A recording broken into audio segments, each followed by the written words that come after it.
ஒரு வெற்றிகரமான யூடியூப் சேனலை ஆரம்பித்து நடத்தணும் அப்படின்னு சொல்லி நீங்கள் ஆசைப்பட்டுட்டு இருந்தீங்க அப்படின்னா இந்த வீடியோவில் நான் சொல்ல போகிற விஷயம் கண்டிப்பாக உங்களுக்கு நல்லபடியாக ஒரு யூடியூப் சேனலை ஆரம்பித்து நடத்துறதுக்கு ஒரு பேசிக் ஐடியாவை கொடுக்கும்.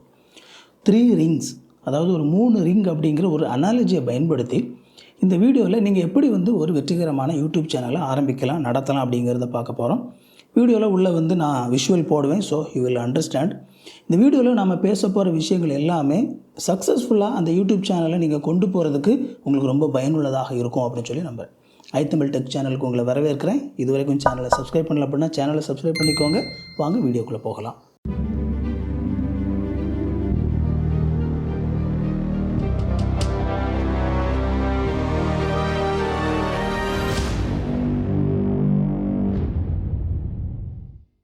ஒரு யூடியூப் சேனல் நல்லபடியாக நடத்தணும் அப்படின்னு சொல்லி பார்க்கும்போது நமக்கு அதில் ரொம்ப முக்கியமானது, அதில் கன்சிஸ்டண்ட்டாக நம்ம வீடியோ போட்டுக்கிட்டே இருக்கணும்.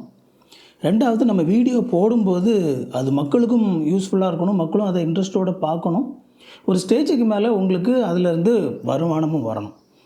இதெல்லாம் தொடர்ந்து நடந்தால் தான் உங்களால் இந்த யூடியூப் சேனலில் நல்லபடியாக நடத்த முடியும். இதில் எது மிஸ் ஆனாலும் உங்களுக்கு யூடியூப் சேனல் நடத்துறது யூஸ்லெஸ் ஆனதாக மாறிடும். ஒரு சில பேர் தொடர்ந்து வீடியோ போட்டுக்கிட்டே இருப்பாங்க, ஆனால் மக்கள் யாருமே அதை பார்க்க மாட்டாங்க. இன்னும் ஒரு சிலர் பார்த்திங்கன்னா வீடியோ போடுவாங்க, மக்கள் பார்க்கவும் செய்வாங்க. ஆனால் இவங்களுக்கு ஒரு ஸ்டேஜுக்கு மேலே அந்த வீடியோ க்ரியேட் பண்ணுறதுக்கான அந்த இன்ட்ரெஸ்ட்டே போயிடும். விரக்தியாக இருக்கும், ஏன்டா வீடியோ போடுறோம் அப்படின்னு சொல்லி ஒரு இன்ட்ரெஸ்ட் இல்லாமல் போயிடும்.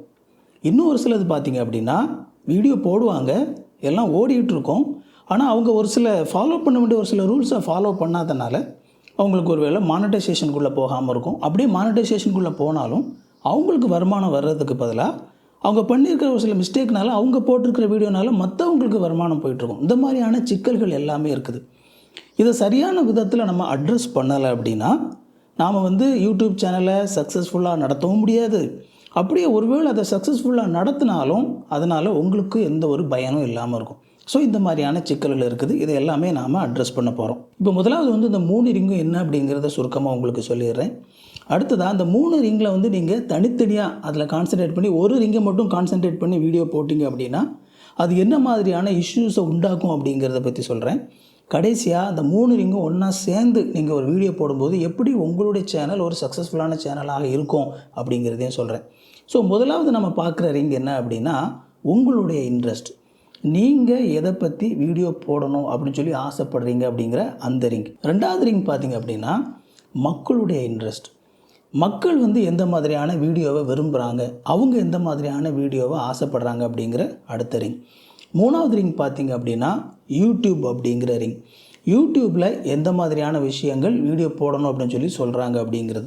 ஸோ இந்த 3 விஷயமும் பார்த்திங்க அப்படின்னா உங்களுடைய கான்டென்ட் க்ரியேஷனில் ஒன்றா வரணும். இதில் ஃபஸ்ட்டு ரிங் பார்த்திங்க அப்படின்னா உங்களுடைய இன்ட்ரெஸ்ட் அப்படின்னு சொல்லி சொன்னால, ஸோ நம்ம வீடியோ கிரியேட் பண்ணும்போது அந்த வீடியோ நமக்கு என்ன பிடிச்சிருக்குதோ அதை நம்ம யூடியூப்பில் செய்யணும். உங்களுக்கு பிடிச்ச ஒரு விஷயத்தை நீங்கள் கான்டென்ட்டாக க்ரியேட் பண்ணணும். இது ரொம்ப ரொம்ப முக்கியமானது. ஏன் உங்களுக்கு பிடிச்ச விஷயத்தை நீங்கள் ஒரு கான்டென்ட்டாக க்ரியேட் பண்ணணும் அப்படின்னா, நீங்கள் இந்த மாதிரி உங்களுக்கு பிடிச்சதை நீங்கள் செய்யும்போது உங்களுக்கு ஒவ்வொரு முறை ஒரு வீடியோ போடணும், ஒவ்வொரு முறை அது சார்ந்து ஒரு கான்டென்ட் க்ரியேட் பண்ணணும்னு சொல்லி நினைக்கும்போது உங்களுக்கு என்ன வீடியோ போடலாம், எதை பற்றி பேசலாம் அப்படிங்கிற எந்த ஒரு கன்ஃபியூஷனுமே இருக்காது. ஸோ இதில் பார்த்திங்க அப்படின்னா உங்களுடைய இன்ட்ரெஸ்ட் அப்படின்னு சொல்லி சொல்லும்போது அது உங்களுக்கு பிடிச்ச விஷயமா இருக்கலாம், அல்லது நீங்கள் படித்த விஷயமா இருக்கலாம், உங்களுக்கு எந்த விஷயத்தில் அதிகமாக அனுபவம் இருக்குதோ அதை பற்றி பேசுகிறதாக இருக்கலாம். இந்த மாதிரி உங்களால் எதை நல்லா செய்ய முடியும் அப்படிங்கிற ஒரு விஷயம். ஸோ எப்போவுமே ஒரு கான்டென்ட் கிரியேஷனில் இந்த அண்டர்லைன் நீங்கள் வச்சுக்கணும்.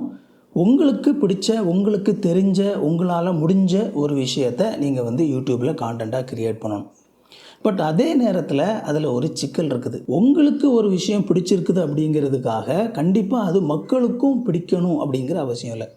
இங்கே தான் மிகப்பெரிய ஒரு சிக்கல் உண்டாகுது. இப்போது ஒருவேளை உங்களுக்கு ஒரு விஷயம் பிடிச்சிருக்குது, நீங்கள் வீடியோவாக போட்டுட்ருக்கிறீங்க, நீங்கள் போடுற விஷயம் மக்களுக்கு பிடிக்கலை அப்படிங்கும்போது என்ன ஆகும் அப்படின்னா, நீங்கள் இன்ட்ரெஸ்டிங்காக வீடியோ போட்டுக்கிட்டு தான் இருப்பீங்க, ஆனால் மக்கள் அதை பார்க்க மாட்டாங்க. இங்கே தான் நம்முடைய 2வது ரிங் வருது. இதில் மக்களுக்கு என்ன பிடிச்சிருக்குது அப்படிங்கிறது. ஸோ முதலாவது உங்களுக்கு என்ன இன்ட்ரெஸ்ட் அப்படிங்கிறது. ரெண்டாவது, மக்களுக்கு பார்க்குறதுக்கு என்ன பிடிச்சிருக்குது அப்படிங்கிற அந்த ரிங்கையும் நீங்கள் கன்சிடர் பண்ணணும். வெறுமனே உங்களுக்கு என்ன பிடிச்சிருக்குது அப்படிங்கிறத மட்டும் பார்த்து வீடியோ போடாமல் மக்களுக்கும் என்ன பிடிச்சிருக்குது அப்படிங்கிறத பார்க்கணும். இந்த இடத்துல ஒரு சில பேர் என்ன தப்பு பண்ணிடுவாங்க அப்படிங்கிறத எக்ஸ்பிளைன் பண்ணிடுறேன். ஒரு சில பேர் என்ன செய்வாங்க தெரியுமா, மக்களுக்கு என்ன பிடிச்சிருக்குது அப்படிங்கிறத மட்டும் பார்த்து வீடியோ போடுவாங்க. அதாவது அவங்களுக்கு என்ன பிடிச்சிருக்குது அப்படிங்கிற அந்த சர்க்கிள் கம்ப்ளீட்டாக ஒதுக்கிடுவாங்க. மக்களுக்கு என்ன பிடிச்சிருக்குது. இப்போ இந்த மாதிரி வீடியோ போடும்போது அதில் இருக்கக்கூடிய இஷ்யூ என்ன அப்படின்னா, நீங்கள் உங்களுக்கு பிடிக்காத ஒரு விஷயத்தை அல்லது மனசளவில் உங்களுக்கு விருப்பம் இல்லாத ஒரு விஷயத்தை அல்லது உங்களுக்கு தெரியாத ஒரு விஷயம், ஏன்னா நீங்கள் அதை பற்றி படிக்கவோ எதுவுமோ இல்லை அல்லது உங்களுக்கு அதில் அனுபவமே இல்லை, அந்த மாதிரி உங்களுக்கு சம்மந்தம் இல்லாத ஒரு விஷயத்தை மக்களுக்கு பிடிக்குதே அப்படிங்கிறதுக்காக நீங்கள் வீடியோ போடுறீங்க. இப்படி போடும்போது என்னாகும் அப்படின்னா, கொஞ்ச நாள்லேயே உங்களுக்கு அந்த வீடியோ க்ரியேட் பண்ணுறதுல ஒரு வெறுப்பு வந்துடும். ஏன்னா உங்களுக்கு பிடிக்காத ஒரு விஷயத்தை செய்கிறீங்க, வெறுமனே ஏதோ போடணுமே அப்படிங்கிறதுக்காக போடுறீங்க. பட் ஆனால் இதில் ரொம்ப முக்கியமாக கவனிக்க வேண்டியது என்ன அப்படின்னா, முதலாவது உங்களுடைய இன்ட்ரெஸ்ட், ரெண்டாவது மக்களுடைய இன்ட்ரெஸ்ட். அப்போது இந்த ரெண்டுலேயும் எது பொதுவாக இருக்குது அப்படிங்கிறது நீங்கள் கண்டுபிடிக்கணும். உங்களுக்கு மட்டுமே இருக்கிற விஷயத்தையும் நீங்கள் ரிஜெக்ட் பண்ணிடணும். வெறுமனே உங்களுக்கு பிடிக்காமல் மக்களுக்கு மட்டுமே இருக்கிற ஒரு விஷயத்தையும் அந்த மாதிரி விஷயங்களும் நீங்கள் ரிஜெக்ட் பண்ணிடணும். உங்களுக்கும் பிடிச்சிருக்கணும், மக்களுக்கும் பிடிச்சிருக்கணும். அப்போது இந்த ரெண்டு சர்க்கிளும் நீங்கள் ஒன்றா கொண்டு வரும் பொழுது இதில் எந்த விஷயங்கள் பொதுவாக இருக்குது அப்படிங்கிறத நீங்கள் கண்டுபிடிச்சிங்க அப்படின்னா, அது சார்ந்த வீடியோவை நீங்கள் கான்டென்ட்டாக யூடியூப்பில் க்ரியேட் பண்ணும்போது உங்களுக்கும் வீடியோ க்ரியேட் பண்ணுறதுக்கு ரொம்ப இன்ட்ரெஸ்டிங்காக இருக்கும். தொடர்ந்து நீங்கள் வீடியோ க்ரியேட் பண்ணலாம். அதே நேரத்தில் உங்களுடைய கான்டென்ட்டை பார்க்குறதுக்கு மக்களுக்கும் விருப்பம் இருக்கும். ஸோ இந்த ரெண்டுமே அடிப்படையில் ரொம்ப ரொம்ப முக்கியமானது. இது வரைக்கும் இந்த வீடியோ பார்த்துட்டிங்க அப்படின்னா இந்த வீடியோ உங்களுக்கு ரொம்ப யூஸ்ஃபுல்லாக இருக்குதுன்னு சொல்லி அர்த்தம். அப்படின்னா என்னோடய சேனலில் இருக்கிற மற்ற வீடியோஸும் உங்களுக்கு யூஸ்ஃபுல்லாக தான் இருக்கும். வீடியோவை லைக் பண்ணிக்கோங்க, சேனலை சப்ஸ்கிரைப் பண்ணிக்கோங்க. நம்ம கண்டினியூ பண்ணுவோம். நீங்கள் புதுசாக ஒரு யூடியூப் சேனல் ஆரம்பிக்கணும்னு நினைக்கிறீங்க அல்லது ஒரு யூடியூப் சேனல் நடத்திட்டு இருக்கீங்க, இன்னும் பெரிய அளவில் வளர மாட்டேங்குது அப்படின்னா, இந்த ரெண்டும் கரெக்டான விதத்தில் வந்திருக்குதா அப்படிங்கிறத பாருங்கள். உங்களுடைய இன்ட்ரெஸ்ட்டும் மக்களுடைய இன்ட்ரெஸ்ட்டும் எந்த இடத்துல மிங்கிள் ஆகுதோ அந்த இடத்துல உள்ள விஷயங்களை பற்றி நீங்கள் வீடியோ போட்டால் தான் அந்த வீடியோஸ் சக்ஸஸ்ஃபுல்லாக ஓடும். மூணாவதாக முக்கியமான ஒரு ரிங் இருக்குது, யூடியூப் அப்படிங்கிற ஒரு ரிங்.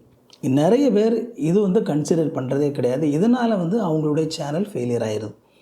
இப்போது அவங்க ஒரு வீடியோ போடுறாங்க, அவங்களுக்கு பிடிச்சதையும் போடுறாங்க, மக்களுக்கு அது பிடிச்சிருக்குது.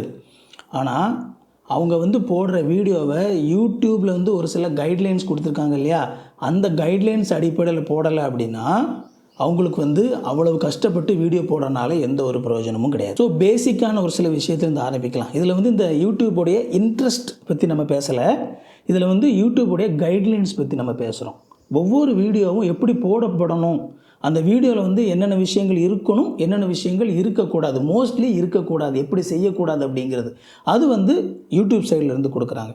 ஒரு பேசிக்கான விஷயத்துலேருந்து ஆரம்பிப்போமே, மியூசிக். அதாவது நம்மளுடைய வீடியோவில் பயன்படுத்தக்கூடிய அந்த ஆடியோ இசை. நிறைய பேருக்கு இந்த மியூசிக் அப்படிங்கிறது காப்பிரைட்ஸ் அப்படிங்கிற ஒரு விஷயத்தோடு கூட தொடர்புடையது அப்படிங்கிற பேசிக் ஐடியா கூட இருக்காது. ஏன்னா இந்தியாவை பொறுத்த வரைக்கும் நமக்கு இந்த காப்பிரைட்ஸ் அப்படிங்கிற விஷயம் ஒரு பெரிய விஷயமா இல்லை. அதாவது வெளிநாடுகளில் பார்த்தீங்க அப்படின்னா அவங்களுக்கு இந்த காப்பிரைட்ஸ்னால் என்ன அப்படின்னு சொல்லி ஒரு அண்டர்ஸ்டாண்டிங் இருக்கும். ஆனால் நமக்கு இந்த காப்பிரைட்ஸ் அப்படிங்கிறத நம்ம ஒரு சீரியஸான விஷயமாகவே எடுக்கிறதில்ல. ஏன்னா அந்த மாதிரி நம்ம ட்ரெயின் பண்ணப்படலை. அப்படிங்கிறனால பல பேர் என்ன நினைக்கிறாங்க, ஏதோ ஒரு மியூசிக் எடுத்து அப்படியே சும்மா நம்ம யூடியூப்பில் நம்ம வீடியோவில் போட்டுட்டோம் அப்படின்னா நல்லா தானே இருக்குது இந்த மியூசிக், மக்களுக்கு பிடிக்க தானே செய்யுது அப்படின்னு சொல்லி போட்டுருவாங்க. ஆனால் அந்த மியூசிக் காப்பிரைட்ஸ் அப்படிங்கிறது இருக்குது. அதை உருவாக்குன நபருக்கு பார்த்தீங்க அப்படின்னா அந்த காப்பிரைட்ஸ் இருக்கிறனால அவருடைய அனுமதி இல்லாமல் அந்த மியூசிக்கை அந்த பீஸை இந்த வீடியோவில் யூஸ் பண்ணக்கூடாது அப்படிங்கிற அந்த அடிப்படை அறிவு இல்லை. யூடியூப்பில் இந்த மாதிரி உருவாக்கும் போது என்ன நடக்கும் அப்படின்னா, உங்களுடைய வீடியோவில் நீங்கள் இன்னொருத்தருடைய மியூசிக்கை யூஸ் பண்ணியிருக்கும் போது யூடியூப் கண்டுபிடிக்கிறோம். அதை கண்டுபிடிச்சி நீங்கள் 35-40 நிமிஷம் வீடியோ போட்டிருப்பீங்க, அதில் ஒரு 3 நிமிஷம் நீங்கள் ஏதோ ஒரு மியூசிக் யாரோ ஒருத்தருடைய மியூசிக் எடுத்து உள்ளே போட்டு வச்சுருப்பீங்க.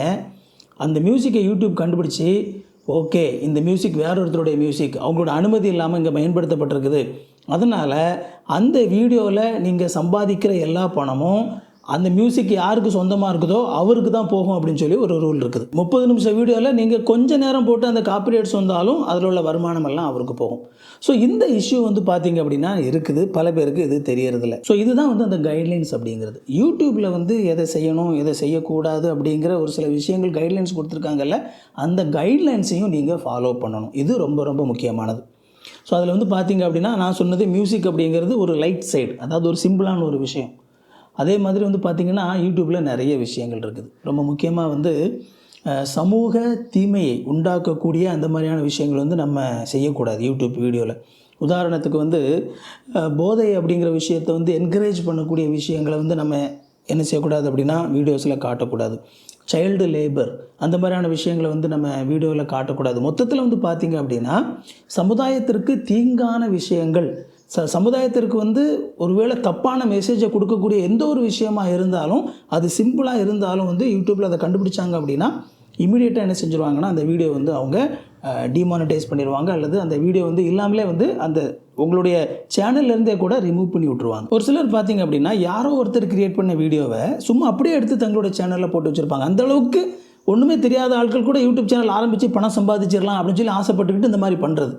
அதாவது அவங்களுக்கு பேசிக்காக என்ன தெரியல அப்படின்னா, இன்னொருத்தர் கிரியேட் பண்ண வீடியோ வந்து நம்மளுடைய சேனலில் போடக்கூடாது, அது அப்படியே போடக்கூடாது. அதுக்கு வந்து அதுலேயும் கூட ஒரு சில கைட்லைன்ஸ் இருக்குது. அப்படி போடணும் அப்படின்னா அந்த கான்டென்ட்டை வந்து நாம் வேற ஒரு கான்டென்ட்டாக மாற்றி ஒரு கமெண்ட் பண்ணியோ ஒரு சில விஷயங்கள் பண்ணி போடலாம். ஆனால் சும்மா அப்படியே போட்டு வச்சுட்டு உட்காந்துருக்கக்கூடாது. அப்போ யூடியூபுக்கு தெரியும் இந்த கான்டென்ட்டை கிரியேட் பண்ணது ஒரிஜினலாக கிரியேட் பண்ணது இவங்க இல்லை, வேறு யாரோ கிரியேட் பண்ணியிருக்காங்க, இவங்க சும்மா அங்கேருந்து காப்பி அடித்து போட்டிருக்காங்க அப்படின்னு சொல்லி வரும்பொழுது அந்த மாதிரி சும்மா நீங்கள் காப்பி அடித்து போட்டிங்க அப்படின்னா அந்த மாதிரியான வீடியோஸ் வந்து பொதுவாக ப்ரமோட் ஆகாது யூடியூப்பில். ஏன்னா யூடியூபுக்கு தெரியும் அது உங்களுடைய வீடியோ இல்லை அப்படின்னு சொல்லி. ஸோ இந்த சர்க்கிள், இந்த யூடியூப் அப்படிங்கிற இந்த சர்க்கிளை வந்து நீங்கள் கரெக்டாக இருக்கணும் அப்படின்னா சிம்பிளாக ஒரு சில விஷயங்கள் சொல்கிறேன். அதை வந்து நீங்கள் ஃபாலோ பண்ணாலே வந்து உங்களுக்கு இந்த விஷயத்தில் பிரச்சனை வராது. முதலாவது, உங்களுடைய வீடியோவை நீங்கள் தான் கிரியேட் பண்ணணும். ஓகேவா? நீங்கள் கிரியேட் பண்ணுற வீடியோவாக இருக்கணும், நீங்கள் உருவாக்குற வீடியோவாக இருக்கணும். ஸோ இந்த மாதிரி வந்து எந்த ஒரு கான்டென்ட்டையும் நீங்களே உருவாக்கிட்டீங்க அப்படின்னா ஆக்சுவலாக அதில் பிரச்சனையே கிடையாது. நீங்கள் வந்து எந்த மாதிரி வேணாலும் உருவாக்கலாம். இன்னொருத்தருடைய ஐடியாவை எடுத்து அதை நீங்கள் ரிப்ளிகேட் கூட பண்ணலாம், அதில் பிரச்சனையே கிடையாது. அப்படியே எடுத்து காப்பி அடித்து போடக்கூடாது. ஸோ நீங்கள் வந்து அந்த வீடியோவை கிரியேட் பண்ணியிருக்கணும் ஒன்று. ரெண்டாவது, அந்த வீடியோவில் சமூக தீமை சார்ந்த விஷயங்கள், சமூகத்துக்கு பாதிப்பு ஏற்படுத்தக்கூடிய விஷயங்கள், மோசமான விஷயங்கள் அந்த மாதிரி எதுவுமே வந்து இருக்கக்கூடாது. மூணாவது, மியூசிக் வந்து நீங்கள் போடும்போது இன்னொரு விஷயத்தை ஒரு மியூசிக் அந்த மாதிரி போடுறீங்க அப்படின்னா ஒரு வீடியோ நீங்கள் உள்ளே கொண்டு வரீங்க அப்படின்னா அது வந்து காப்பிரைட் சார்ந்ததாக இருக்குதா அப்படிங்கிறத நீங்கள் செக் பண்ணணும். இப்போ இதில் வந்து ரொம்ப முக்கியமாக மியூசிக் அப்படின்னு சொல்லி வரும்பொழுது நம்ம வந்து ஸ்க்ரீனில் ஒரு சில வெப்சைட்ஸ் நான் போடுறேன், அதில் வந்து நீங்கள் போய் மியூசிக் டவுன்லோட் பண்ணி நீங்கள் போட்டிங்க அப்படின்னா உங்களுக்கு பொதுவாக காப்பிரைட்ஸ் வராது. அடிப்படையில் வந்து யூடியூப்லேயே வந்து பார்த்திங்க அப்படின்னா அவங்க கூட அந்த யூடியூப் ஸ்டூடியோக்குள்ளே நீங்கள் கம்ப்யூட்டரில் போனீங்க அப்படின்னா அவங்களே வந்து நிறைய ஆடியோ வந்து உங்களுக்கு மியூசிக் ஃபைல்ஸ் கொடுத்துருக்காங்க. அதிலே நிறைய ஆயிரக்கணக்கான ஃபைல்ஸ் இருக்குது. நீங்கள் அதில் கூட டவுன்லோட் பண்ணி அந்த யூடியூப்லேருந்து நீங்கள் உங்களுடைய ஸ்டூடியோவில் போய் நீங்கள் டவுன்லோட் பண்ண அந்த ஃபைல்ஸை நீங்கள் எத்தனை முறை வேணாலும் யூஸ் பண்ணலாம், உங்களுக்கு காப்பிரைட்ஸ் வராது. அதே மாதிரி வேறு ஒரு சில வெப்சைட்ஸ் நான் ஸ்க்ரீனில் போடுறேன், நீங்கள் அதில் கூட போய் நீங்கள் மியூசிக் டவுன்லோட் பண்ணிக்கலாம், வீடியோஸ் டவுன்லோட் பண்ணிக்கலாம். மோஸ்ட்லி வந்து உங்களுக்கு வேறு எங்கேயும் டவுன்லோட் பண்ணுறதுக்கு எனக்கு பயமாக இருக்குன்னு நினச்சிங்க அப்படின்னா அந்த யூடியூப் ஸ்டூடியோவில் அவங்க கொடுத்துருக்கிற மியூசிக்குள்ளே மட்டும் நீங்கள் இருந்துக்கிட்டீங்க அப்படின்னா உங்களுக்கு எந்த பிரச்சனையுமே வராது. நான் எதுக்காக சொல்கிறேன் அப்படின்னா, நீங்கள் ஒரு சில பேர் வந்து ஒரு சில ஆப் யூஸ் பண்ணுவீங்க, அது மொபைலாக இருக்கலாம், கம்ப்யூட்டராக இருக்கலாம், ஆப் யூஸ் பண்ணுவீங்க. அந்த மாதிரி ஆப்லாம் வந்து பார்த்திங்கன்னா இப்போ நிறைய ஆப்பில் வந்து அவங்களே வந்து மியூசிக் கொடுக்குறாங்க. நீங்கள் ஜஸ்ட் அந்த மியூசிக் அப்படிங்கிறதுல போய் டவுன்லோட் பண்ணி அப்படியே எடுத்து நீங்கள் மியூசிக் போட்டுடலாம். அப்படி போடும்போது என்ன சிக்கல் வரும் அப்படின்னா பெரும்பாலும் வந்து பார்த்திங்க அப்படின்னா அந்த மாதிரியான மியூசிக்கில் காப்பிரைட்ஸ் வந்துருக்கிறது வாய்ப்பு இருக்குது. ஸோ அதனால் இந்த மாதிரி யூடியூப் ஸ்டூடியோன்னு சொல்லி அவங்க கொடுத்துருக்குற அந்த மியூசிக் அந்த மாதிரி சேஃபான இடங்களில் டவுன்லோட் பண்ணி வச்சுக்கோங்க. டவுன்லோட் பண்ணி வச்சுட்டு உங்கள் மொபைல்லையோ கம்ப்யூட்டர்லையோ டவுன்லோட் பண்ணி வச்சுக்கிட்டிங்கன்னா எடிட் பண்ணும்போது நீங்கள் வந்து இந்த மாதிரி சேஃபாக டவுன்லோட் பண்ணி வச்சுருப்பீங்கல்ல இந்த மியூசிக்ஸ், இதை வந்து நீங்கள் பயன்படுத்துனீங்க அப்படின்னா உங்களுக்கு பிரச்சனை வராது. அவ்வளோ கஷ்டப்பட்டு நீங்கள் வீடியோ போட்டு ஒரு 30 செகண்ட் வந்து நீங்கள் வேறு யாரோ ஒருத்தருடைய ஒரு ஆடியோவை யூஸ் பண்ணியிருக்கீங்க அப்படிங்கிறதுக்காக அந்த முழு கஷ்டத்துக்கான பலன் உங்களுக்கு கிடைக்காம அது வேற ஒருத்தருக்கு போகுது அப்படின்னா அது எவ்வளோ சிக்கலான ஒரு விஷயம் பாருங்கள். யூடியூப்பில் வந்து இப்போ இந்த மாதிரி சின்ன சின்ன மிஸ்டேக் பண்ணிடும்போது தெரியாமல் காப்பிரைட் மியூசிக் நீங்கள் போட்டுட்டீங்க, அது வந்து காட்டுது காப்பிரைட்ஸ் இருக்குது அப்படின்னு சொல்லி காட்டுது, காப்பிரைட் கிளைம் உங்களுக்கு வந்திருக்குது. இப்போ உள்ளே போய் நீங்கள் வந்து அந்த பர்டிகுலர் மியூசிக்கை மட்டும் ரீப்ளேஸ் பண்ணிடலாம். அந்த மாதிரியான ஆப்ஷன்ஸ் உங்களுக்கு வந்து உள்ளே கொடுத்துருக்காங்க. மோஸ்ட்லி அது ஒர்க் அவுட் ஆகும். ஆனால் அதே நேரத்தில் ஒரு சில நேரங்களில் உங்களுடைய ஆடியோ அந்த வாய்ஸ் எல்லாம் சேர்ந்து வரும்போது நீங்கள் வந்து அந்த மியூசிக்கை வந்து சேஞ்ச் பண்ணுறதுக்கு ட்ரை பண்ணும்போது ஒரு சில நேரத்தில் நீங்கள் என்ன பேசியிருக்கீங்களோ அதுவும் சேர்ந்து போயிடுறதுக்கான வாய்ப்பு இருக்குது. அந்த மாதிரி ஆகும்போது என்னாகும் அப்படின்னா உங்களுடைய வீடியோ அந்த ஃப்ளோ, அந்த வீடியோ அழகாக போயிட்டுருக்கும், அந்த டோட்டலாக வந்து அந்த வீடியோவுடைய அந்த அழகே கட்டுரும். இந்த மாதிரியான சிக்கல்களும் வந்து உள்ளே இருக்குது. ஸோ அதனால் ஒரு சக்ஸஸ்ஃபுல்லான ஒரு யூடியூப் சேனல் நடத்துறதுக்கு இந்த பேசிக்காக இருக்கக்கூடிய இந்த 3 விஷயத்தை நீங்கள் மைண்டில் வச்சுக்கணும் எப்போவுமே. உங்களுக்கு என்ன விஷயம் பிடிச்சிருக்குது, ரெண்டாவது மக்களுக்கு என்ன விஷயம் பிடிச்சிருக்குது, இந்த ரெண்டுலேயும் வந்து பொதுவான விஷயம் எது, அதை நீங்கள் வீடியோவாக மாற்றுங்க. அப்படி வீடியோவை நீங்கள் மாற்றும்போது யூடியூப்பில் வந்து ஒரு சில கைட்லைன்ஸ் இருக்குது. அந்த கைட்லைன்ஸ்க்கு உட்பட்டு நீங்கள் அதை வீடியோவாக மாற்றுங்க. இந்த 3 விஷயத்தையும் நீங்கள் வந்து உங்களுடைய சேனலை நீங்கள் கவனமாக பார்த்துக்கிட்டீங்க அப்படின்னா தொடர்ந்து வீடியோ போடுறதுக்கான ஒரு இன்ட்ரெஸ்ட்டும் உங்களுக்கு இருக்கும். நீங்கள் போடுற வீடியோவை மக்களும் வந்து தொடர்ந்து பார்ப்பாங்க. உங்களுடைய வீடியோ வந்து யூடியூபுக்கு உகந்ததாக இருக்கிறனால அதுலேயும் எந்த ஒரு பிரச்சனையும் வராது. ஓவர் த டைம் கொஞ்சம் கொஞ்சமாக உங்களுடைய சேனல் நல்லபடியாக வளரும். அது மட்டும் இல்லாமல் அதிலிருந்து நீங்கள் ஒரு வருமானமும் பார்க்க முடியும். இந்த வீடியோ உங்களுக்கு ரொம்ப பயனுள்ளதாக இருந்திருக்கும் அப்படின்னு சொல்லி நம்புகிறேன்.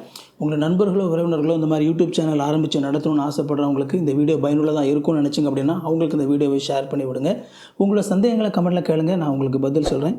இந்த வீடியோவை லைக் பண்ணிக்கோங்க, சேனலை சப்ஸ்கிரைப் பண்ணிக்கோங்க. உங்களுக்கு நோட்டிஃபிகேஷன் வேணும்னு நினச்சிங்க அப்படின்னா பெல் பட்டனை கிளிக் பண்ணிக்கோங்க. இன்னொரு சூப்பரான வீடியோவில் சந்திப்போம் friends. Thank you. God bless you.